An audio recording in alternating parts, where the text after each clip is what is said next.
لاتا رہتا ہے، اپنے اعمال کرتا رہتا ہے، وہ اسلام میں آگے بڑھتا رہتا ہے، اسلام میں وہ ترقی کرتا رہتا ہے۔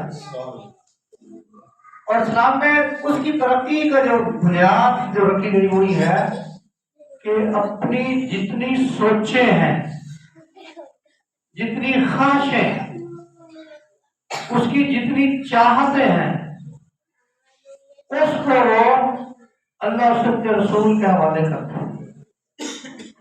اللہ میری کوئی سوچ نہیں، میری کوئی چاہت نہیں ہے، میرا کوئی خیال نہیں ہے، جو بھی ہے اللہ تیرے حکم کے مطابق اور تیرے نبی محمد صلی اللہ علیہ وسلم کے حکم کے مطابق ہے۔ تو دعا بھی کرتے رہنا چاہیے کہ اللہ مجھے وہ توفیق بھی عطا فرما، وہ ہمت بھی عطا فرما کہ میری خواہشیں، میری چاہتیں، میری سوچیں تیرے اور تیرے نبی کے حکم کے مطابق ہو جائیں۔ یہ دعا بھی کرتے رہنا چاہیے۔ ہم کہتے ہیں اہدنا الصراط المستقیم، یہ 5 وقت کی دعا ہے، اہدنا الصراط المستقیم، اور ہر وقت میں ہوتا نہیں، ہر وقت میں ہوتا ہے۔ حالانکہ فجر کی نماز میں مانگنے تو کافی ہے نا، اس کے بعد تو ضرور نہیں، شام کو دیکھی جائے گی، مگر اللہ نے پابند کر دیا کہ نہیں، اہدنا الصراط المستقیم، دعا کرو، دعا مانگو، اور اس دعا کو سمجھو۔ تو مانگ کیا رہے ہو؟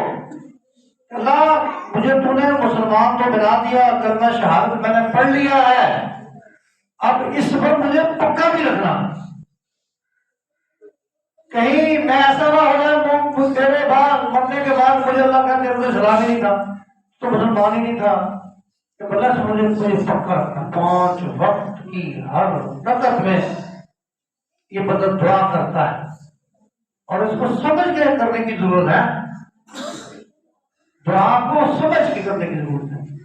اہدنا الصراط المستقیم، اللہ مجھے، اے اللہ ہمیں صحیح راستے پر رکھ، تو تیرا راستہ ہے نا، اس راستے پر رکھ۔ یہ بندہ دعا کرتا ہے، اللہ رب العزت اس کو اس راستے پر چلاتا رہتا ہے، اور شیطان بھی ساتھ ہے، یہ بھی ذہن رکھیے گا، شیطان بھی ساتھ ہے، وہ اس کو اس راستے سے ہٹانے کی کوشش کرتا ہے۔ قرآن مجید میں اللہ رب العزت نے اس کی وضاحت فرمائی ہے، شیطان کو جب اللہ نے مردود قرار دے دیا، جنت سے نکال دیا، اس نے کیا کہا تھا؟ میں یہی کہا تھا کہ اللہ مجھے تیری ذات کی قسم ہے،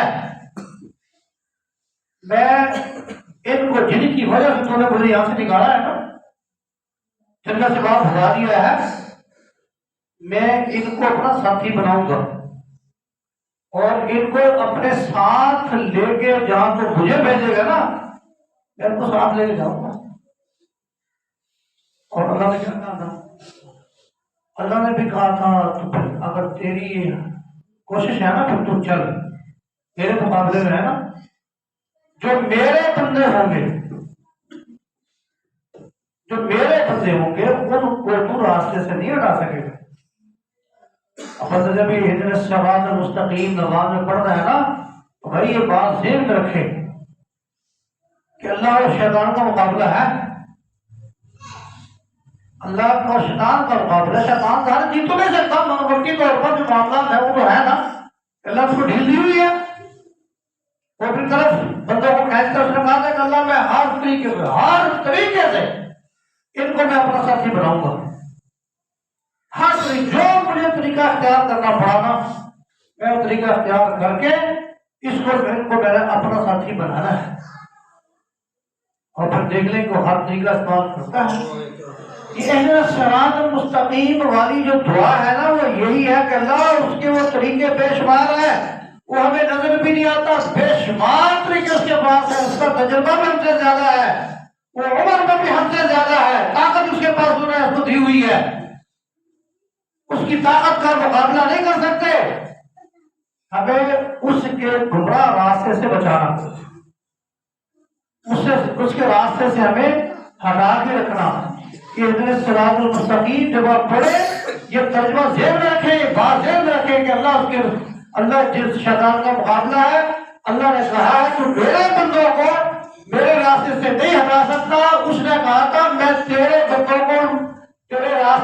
بتاؤں گا اللہ میں تجھ سے دعا کر رہا ہوں مجھے پہلے تو اپنا بندہ بنا اپنے بندوں میں شامل کر اور پھر اس کے بعد مجھے اپنے راستے پر بھی چلا کتنا خوش نصیب انسان ہے جس کو اللہ کہ میرا بندہ ہے میرا بندہ ہے حدیث آپ نے سنی ہے فجر کی نماز کے بارے میں عصر کی نماز کے بارے میں حدیث آپ نے سنی ہوئی ایک حدیث میں نے پہلے بھی یہاں ذکر کی تھی کسی نماز میں وہ بھی ذرا آپ دوست احباب سنیں اور سن کے اس کی بھی خواہش کرے اس کے لیے بھی دعا کرے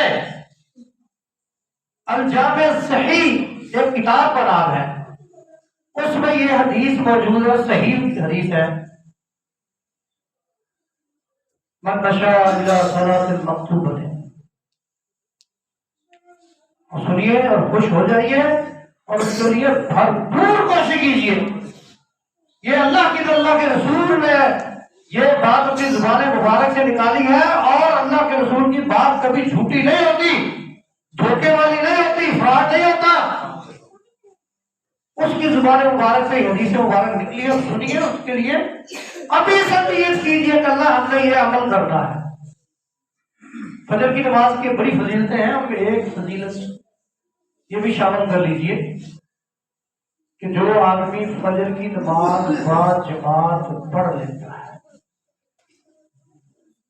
ہوتا میں اللہ کی توفیق کے ساتھ ہی مطلب کیا نا میں بڑی ہمت کرتا ہوں بڑی کرتا ہوں اگر اللہ کی توفیق نہ ہونا تو بندہ یہ نہیں کر سکتا کیونکہ مقابلہ کس کا ہے اللہ اور شیطان کا اس کی پوری کوشش ہے نم اللیل طویل اللیل طویل اللیل طویل اور بندہ سو جا رات بڑی لمبی ہے یہ اس کی آواز ہوتی ہے اللیل طویل رات بڑی لمبی ہے سو جا کیونکہ رات کو جب بندہ سوتا ہے نا وہ اپنی دشمنی پوری کر کے سوتا ہے اور بندہ غافل ہو کے سوتا ہے لیکن اپنے کام میں کتنا ایکٹو کتنا ہوشیار کتنا ذمہ دار وہ اپنا کام کر کے بندے کو فارغ کرتا ہے مگر بندہ غافل ہو جاتا ہے اللہ کے نبی محمد صلی اللہ علیہ وسلم کا ارشاد گرامی ہے کہ جب بندہ سونے کی تیاری میں ہو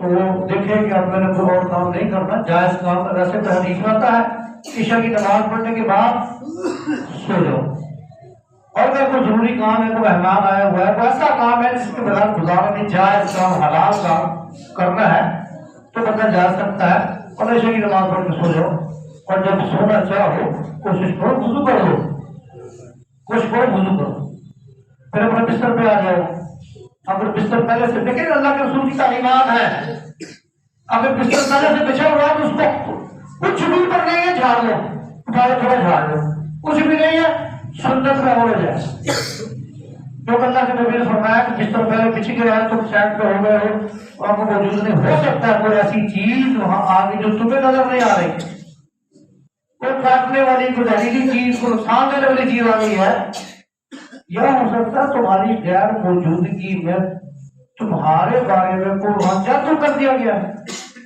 کوئی چیز ایسی پھینک دی گئی ہے جادو والی جھاڑنے سے وہ تھوڑا دور ہو جائے گر جائے پھر اپنے بستر پر بیٹھو اور قل هو اللہ احد قل اعوذ برب الفلق قل اعوذ برب الناس یہ صورتیں تینوں پڑھو بخاری شریف کی حدیث الفاظ ہے کہ اپنے ہاتھوں کو کھولو ہاتھوں میں پہلے پڑھنے سے پہلے اس میں نفس کر لو نفس ایک ہوتا نفس سانس لینا ہوا ایک ہوتا نفس جس میں ہوا تھوک بھی کچھ نہ کچھ ہوتا ہے یہ اس میں تھوک بھی ہے اور ہوا بھی ہے اس طرح کر کے ایک دفعہ پڑھ کے ان دونوں ہاتھوں کو اپنے جسم پر پورے جسم پر جہاں تک ہاتھ پہنچ جائے تو پھیر لو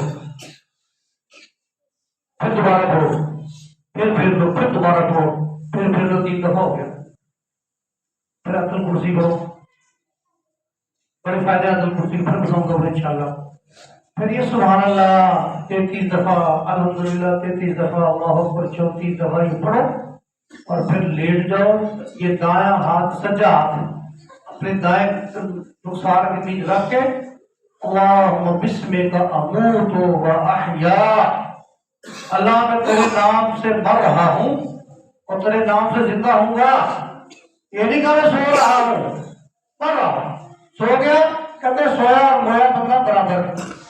اللہ مر رہا ہوں اور دوبارہ تیرے نام سے زندہ ہوگا، یعنی اللہ تو چاہے گا تو زندہ کر دے گا، نہ چاہے گا تو میری روح قبض ہو جائے گی. حدیث مبارکہ میں آتا ہے کہ جب بندے سو جاتے ہیں ان کی روحیں آسمان پر چلی جاتی ہیں، اللہ کے پاس چلی جاتی ہیں.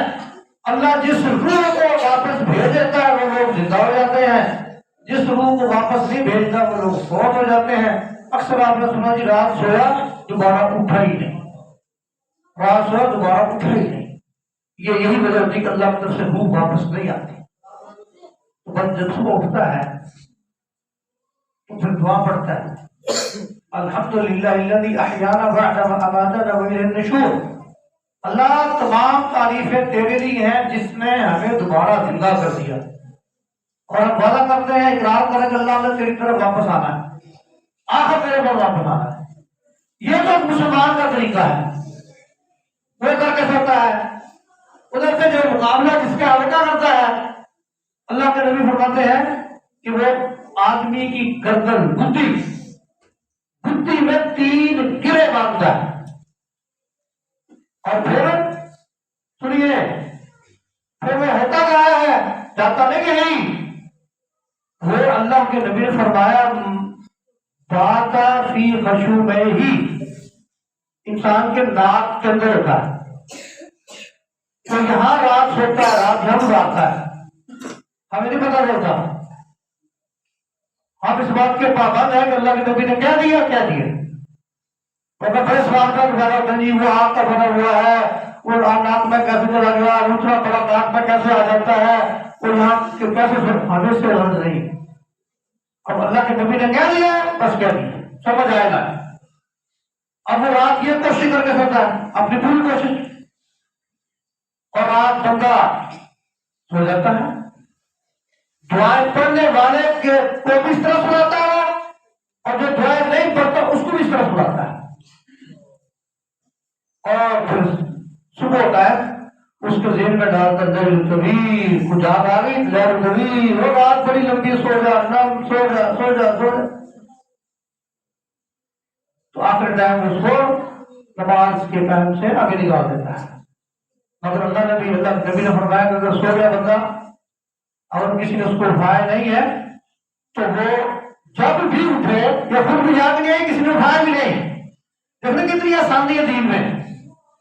بندے کو یہ نہیں کہا بس تو مایوس ہو جا ٹائم میں گزر گیا ختم چل تو نہیں. وہ جب بھی اٹھے گا، جب اسے جاگ آئے گی، اس کی نماز کا وہی ٹائم ہے. شرط ہے کہ خود بھی جاگ لیا نماز کے ٹائم میں، کسی نے اس کو جگایا بھی نہیں. تو 10 بجے اٹھتا ہے دن کو، اس کا ٹائم وہی ہے. اسی وقت اٹھے نماز پڑھے. یہ نماز چھوڑنی نہیں ہے. اس کے پیچھے کی حدیث مبارکہ بڑی مشہور ہے. اقتدار کے ساتھ اللہ کے نبی کہیں جنگ میں گئے تھے، واپسی پر ایک جگہ آپ نے رات گزاری پڑاؤ کیا، ساتھیوں کو کہا ٹائم ہو گیا سو جاؤ، اور سو گئے. اور آپ نے فرمایا صبح میں کون اٹھائے گا؟ سیدنا بلال رضی اللہ عنہ لگے اللہ کا رسول آپ سو میں اٹھاؤں گا، اب فرض ہو جاؤں میں جاگتا رہوں گا. اب یہ کہتے کہ میں اس طرف مشرق کی طرف منہ کر کے بیٹھ گیا اور ٹیک لگا لی، اور دیکھتا ہوں جو ہی فجر کا ٹائم ہوتا ہے تو میں سب کو اٹھاؤں گا. اب یہ بھی سب ہے. اللہ کے رسول دنیا کے سچے ولی، کائنات کے سچے ولی، ان کے ساتھ دنیا کائنات کے سب سے بڑے ولی اللہ کے رسول کے بعد، اور جو بیٹھنے والا جگانے والا وہ بھی اللہ کا نبی، اللہ کا سب سے سچا نبی ولی، سب سے سچا ولی. اختیار ہی کسی کے پاس نہیں نا. اگر کسی کے پاس اختیار ہوتا تو ڈائم کیوں گزرتا، وہ بھی سو گئے. اب صبح ہوئی اور سورج نکلا، سب سے پہلے پوری تپش، سورج کی گرمی کی تپش اللہ کے رسول کے چہرے مبارک پر پڑی. آپ کو یاد ہے اٹھے اونچی آواز سے اپنے کہا کان میں آواز پڑی، سب دل چڑھ گیا. اب دیکھیں ان کو فکر کیا ہوتی تھی اور ہمیں فکر کیا، میں کام سے لیٹ ہو گیا، میں ڈیوٹی سے لیٹ ہو گیا، میں فلاں تو والی نماز کدھر گئی؟ ہم تو نماز سے لیٹ ہو گئے، اب بڑے پریشان۔ اللہ نے فرمایا یہاں سے اٹھو، چلو آگے، یہ شیطان کی جگہ ہے، شیطان نے تمہیں غافل کر دیا ہے، آگے چلو۔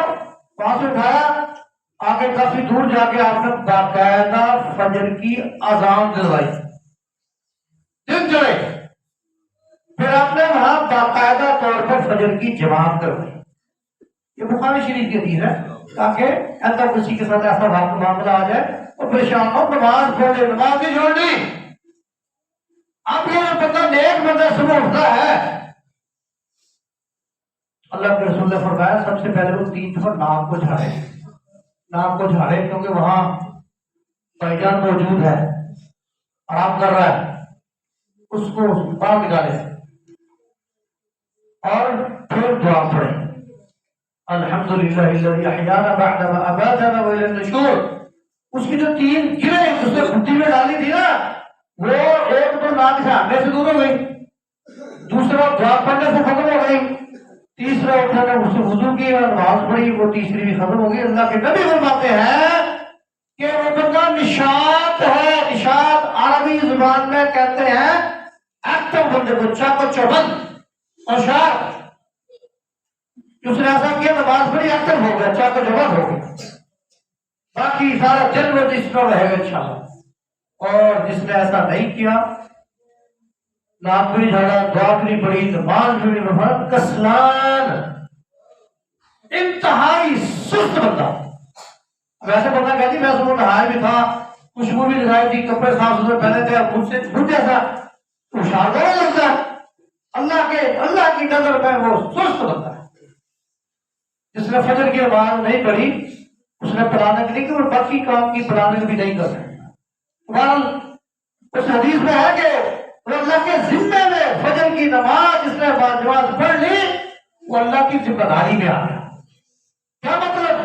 اللہ اسے نقصان نہیں ہونے دے گا، اللہ اسے کہیں گھاٹا نہیں پڑنے دے گا، اللہ تعالیٰ ہر لحاظ سے اس کی حفاظت کرے گا۔ اگر سن لیے، دل میں رکھ لیجیے اللہ کے نبی کی بات سچی، اگر کہیں کوئی گھاٹا آ گیا، کوئی نقصان آ گیا، کوئی تکلیف آ گئی، اللہ کے نبی کی بات سچی ہے، ہم نے یہ کہہ کے اس کو برداشت کرنا ہے کہ اللہ نے مجھے کسی بڑے نقصان سے بچا دیا، چھوٹے نقصان سے محفوظ کر دیا، چھوٹا نقصان ہو گیا، بڑے نقصان سے بچا دیا۔ تو یہ ہم نے شیطان کے منہ پر گوجا مارنا ہے کہ تو جیل میں ڈالے گا، مطلب تیرے نبی کی بات تھی، چلو نقصان تو پھر بھی ہو گیا۔ جب ہم یہ کہہ لیں گے تو شیطان ذلیل ہو جائے گا، یہ تو یار اس کو ایمان ہی بڑا موقع ہے۔ آخری بات، اللہ کے نبی محمد صلی اللہ علیہ وسلم نے فرمایا جو آدمی نماز کے لیے چل کے مسجد میں آتا ہے، سنیے حدیث میں نے بھی پہلے نہیں سنی تھی، میں نے ابھی پہلی دفعہ سنی ہے اور وہ میں آپ کے سامنے رکھ رہا ہوں۔ جو آدمی باجماعت نماز کے لیے گھر سے نکلتا ہے، ایک تو حدیث یہ ہے کہ وہ ذہن میں لے کے آتا کہ میں وہاں جاؤں گا، کوئی چیز سیکھوں گا، سکھاؤں گا، الف بے پڑھ لوں گا، کوئی وضو کا طریقہ سیکھ لوں گا، کوئی جنازے کا طریقہ سیکھ لوں گا، کوئی دعا یاد کر لوں گا، تو اسے بھی ایک حج کا ثواب ملتا ہے، ایک حج کا۔ اور دوسری حدیث جو میں نے پڑھی پہلی دفعہ وہ یہ ہے کہ جو آدمی مسجد میں آتا نماز پڑھنے کے لیے باجماعت، اس نے نماز پڑھی، اسے بھی ایک حج کا ثواب مل گیا۔ تو چاہیے آپ حضرات کو کہ نہیں؟ ہاتھ رکھ کرو، کس کس کو چاہیے؟ ہاتھ رکھ دو، اللہ کے سامنے یہ وعدہ کرو کہ ہم نے اللہ یہ حج کا ثواب لینا ہے۔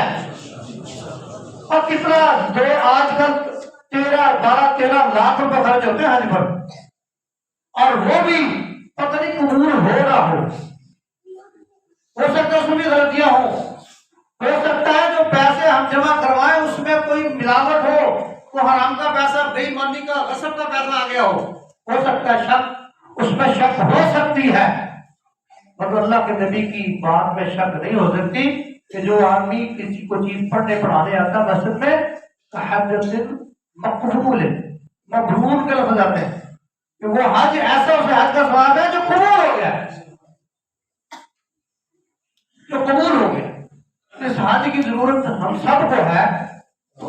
دعا کرتے رہنا چاہیے کہ اللہ ہمیں وہ توفیق عطا فرمائے. وما علینا الا البلاغ.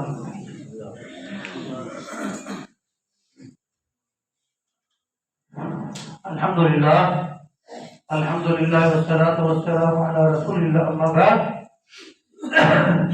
مقابلہ بڑا سخت ہے اور زندگی بھر ہے. یہ جب تک بندہ زندہ ہے یہ مقابلہ ہے اور اس نے ہر لحاظ سے اپنی طاقت استعمال کرنی ہے. اور یہ پہلے بھی آپ ذکر ہوا ہوگا، دوبارہ سن لیں. جب بندہ فوت ہو رہا ہوتا ہے اس وقت بھی مقابلہ جاری ہوتا ہے. اس وقت بھی اس کی کوشش ہوتی ہے کہ اس کو کافر کر کے مارو، مشرک کر کے مارو. وہ مختلف شکلوں میں آتا ہے میت کے پاس، فوت ہونے والے کو مختلف شکلوں میں. ماں باپ، بہن بھائی، یار دوست، احباب، بیوی، بچے، ان سب کی شکل میں آ کے اس کو کہتا ہے تو جہنم میں جائے گا اور تو ختم ہو جائے گا، اللہ کا عذاب تجھ پہ آ جائے گا، تو مجھے سجدہ کر لے سیدھا جنت میں. ایسی لفظ کو زبان سے نکال جو شرک کیا ہو، سیدھا جنت میں. اس لیے کہتے ہیں کہ جب فوت ہونے والا بندہ فوت ہو رہا ہو، جان نکل رہی ہو، اسے نہ کہو کہ تو کلمہ پڑھ لے، کلمہ پڑھ لے نہ، کیونکہ اللہ معاف فرمائے، اللہ معاف فرمائے. اس وقت موت کی سختی ہوتی ہے، بندے کی جان نکل رہی ہوتی ہے، وہ تکلیف میں ہوتا ہے، سب سے بڑی تکلیف میں ہوتا ہے. اللہ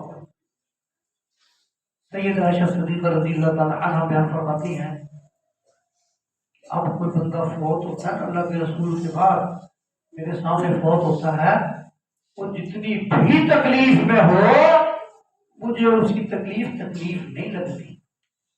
کیوں؟ کہ اللہ کے رسول کے فوت ہونے کی تکلیف میں نے دیکھی. ہائے اب کہاں گئے وہ جنگلی ناطے پڑنے والے مشرک ٹائپ لوگ جو نعتوں میں کہتے ہیں کہ نزاع کے وقت میرے پاس آ جانا، میرا کام کر جانا، یعنی فوت ہونے کے وقت میری مدد کرنا، قبر میں بھی آ کے اپنا دیدار کروا جانا. اللہ کا نکار ہے نہیں، یہ کام کوئی نہیں کر سکتا. اللہ کے رسول کو تکلیف دینے کا مقصد یہ نہیں تھا کہ اللہ ان کو ذلیل کرنا چاہتا تھا، ان کے درجات بڑھانا چاہتا تھا. اللہ کے رسول دعا کیا اللہم اعنی علی سکرات الموت، اللہ جب موت کی گھڑی آئے نا تو میری مدد کر. یہ نہیں کہا جب مجھے موت کا وقت آئے بابا آدم میری مدد کرنا، بابا ابراہیم میری مدد کرنا، بابا یوسف میری مدد کرنا. چلو وہاں تو نہیں تو کلندر پاک تو ہی آ جانا، لاہور کے دادا آ جانا، اسلام آباد والے تو بھی آ جانا. لوگوں کو بھری کرتے ہو، کسی بندے کھڑی کرتے ہو، میرے پاس بھی آ جانا. اسلام آباد کی کسی کو کھڑی نہ ہوئی، آج تک نہ کھڑی وہاں ہوتے ہوئے. لاہور والے بھوکے مر رہے، دادا وہاں ہے. لاہور والوں کو روٹی نہیں ملتی اکثر کو، وہاں کو دادا وہاں ہے. اور سندھ والوں کو پانی بند نہیں تھا، سیلاب آتا ہے تو سندھ والے ڈوب جاتے ہیں، اور ان کو پرواز کر کے جانے والا دلوں کے ہاتھ جاننے والا وہ نہیں کہہ سکتا سندھ والا پانی آ رہا سائڈ پہ ہو جاؤ، پانی آ رہا سائڈ پہ ہو جاؤ، مجھے پہلے پتہ لگ گیا. یہ عقیدے کی بات ہے بھائی. صراط المستقیم کا مطلب یہی ہے، اللہ میرا عقیدہ بھی صحیح رکھنا، مجھے صحیح راستے پر رکھنا، مجھے دین پہ رکھنا، اور نماز کا پابند رکھنا، اور مجھے ہر جیسا ثواب بھی عطا کرتے رہنا. یہ عقیدے کی باتیں ہیں. اللہ ہم سب عقیدہ ٹھیک فرمائے. وما علینا الا البلاغ المبین.